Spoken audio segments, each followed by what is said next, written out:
11월 5일 목요일 새벽입니다. 오늘은 시편 139편의 말씀을 가지고 하나님의 임재를 누리는 은혜라는 제목으로 오늘 139편 시편 말씀을 함께 상고하도록 하겠습니다. 성경 전체를 통틀어서 시편 139편은 하나님의 임재에 대한 하나님의 자녀들의 깊은 경험과 은혜를 가장 잘 탁월하게 묘사하고 있다라고 생각합니다. 그런 시편이에요. 다윗은 하나님의 전제하심과 또 하나님이 어디에도 계신 그 편재하심에서 그 임재를 놀랍게 경험하고 있습니다. 오늘 본문은 모든 시대의 하나님의 백성이 누려야 될 하나님의 임재와 그 영광에 대한 말씀이 아닐까 싶어요. 오늘 시편 139편을 묵상하시며 또 상고하시며 우리가 어디에 있든 또 무엇을 하든 하나님의 깊은 임재하심을 누릴 수 있게 되기를 예수님의 이름으로 축복합니다. 1절부터 6절은 다윗이 하나님의 전능하심 또 전지하심을 통해서 그 은혜를 임재를 깊이 경험하고 있음을 보여주는데요. 하나님의 임재는 요즘 사람들이 쉽게 말하듯 그냥 곁에 어떤 분이 계시다라고 느끼는 것 그 정도가 아닙니다. 하나님의 임재는 하나님의 어떠하심, 하나님의 속성과 분리될 수 없는 것이죠.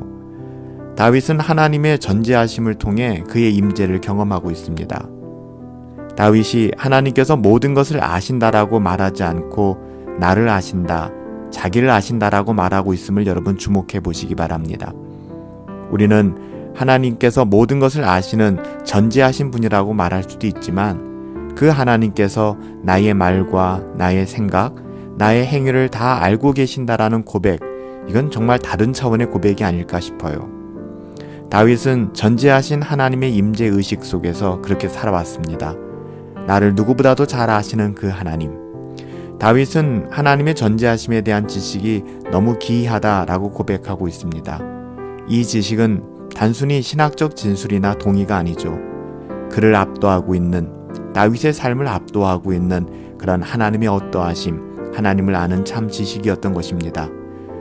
어때요? 우리의 삶은 어떻습니까? 과연 우리는 이런 지식을 가지고 하나님을 알고 있을까? 우리는 이런 지식을 알고 하나님의 임재를 경험하며 사는가? 다시 한번 돌아볼 수 있게 되기를 원합니다. 이어지는 7절부터 12절은 하나님의 편재의 속성을 이야기합니다. 즉 하나님은 어디에든 계시지 않습니까? 하나님은 나를 아실 뿐만 아니라 계시지 않는 곳이 없어서 자신이 하나님을 떠나 거할 수 있는 곳은 아무것도 존재하지 않는다라고 다윗은 고백하고 있습니다. 하늘은 물론이고 죽은 자들의 처소인 음부, 아무도 이룰 수 없는 그 바다 끝에 거한다 할지라도 하나님께서는 거기서도 나를 붙드신다라고 고백하는 것이죠.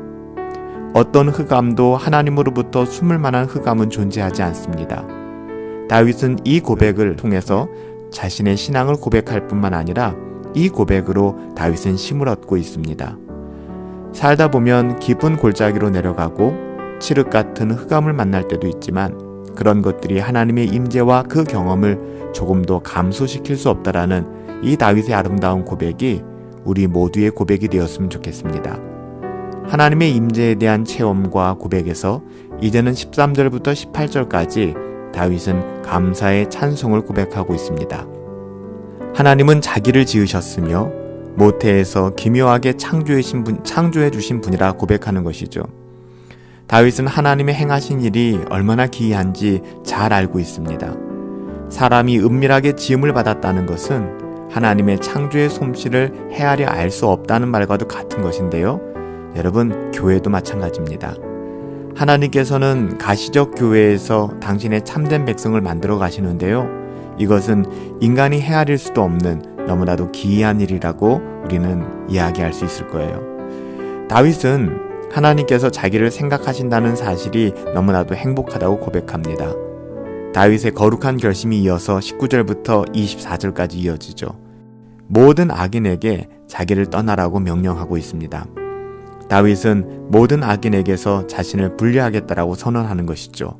모든 악에서 내가 구별되겠다라고 이야기하는 것입니다. 전지하고 편지하시는 하나님은 심판하실 거룩하신 하나님임을 다윗은 너무나도 잘 알고 있었기 때문에 악은 그 모양이라도 버리고 싶고 그 어떤 오염된 것에서부터도 자기 자신을 보호하기를 원했던 다윗의 마음일 것입니다. 그래서 다윗은 끝으로 자기를 완전하게 아시는 하나님께서 자기를 살펴주시기를 23절에 구하고 있습니다.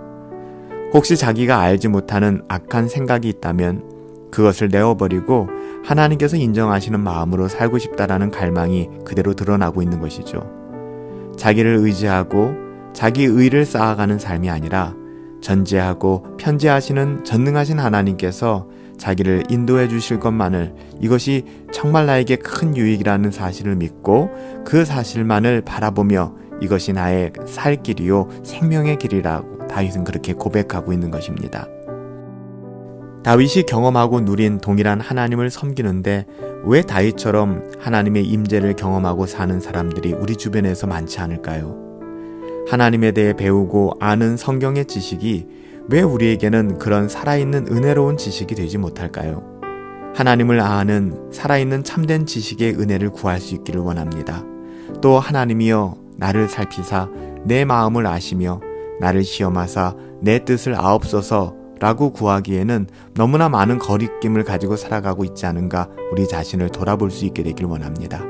바로 이것이 우리로 하여금 하나님의 임재를 경험하지 못하게 되는 것이 아닌지 우리는 꼭 점검해보고 확인해볼 필요가 있습니다. 사랑하는 여러분, 하나님은 전지하십니다. 우리의 모든 것을 알고 계시고 이 땅에 하나님이 모르시는 것은 없으십니다. 또 하나님은 그 어디에도 아니 계신 곳이 없으십니다.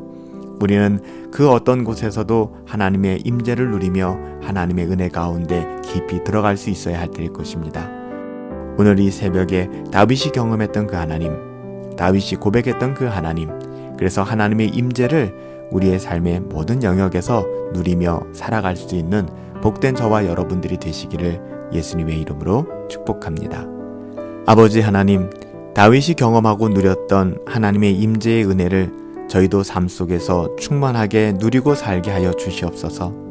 저희의 생각과 마음을 살펴주사 정결하고 거룩하고 또 하나님의 뜻대로 회복시켜 주시기를 원합니다.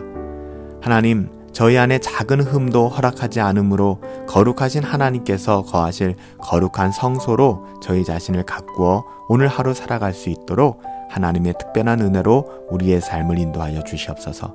하나님의 인재를 누리는 은혜, 그 은혜를 갈망하옵고 예수님의 이름으로 기도하옵나이다. 아멘.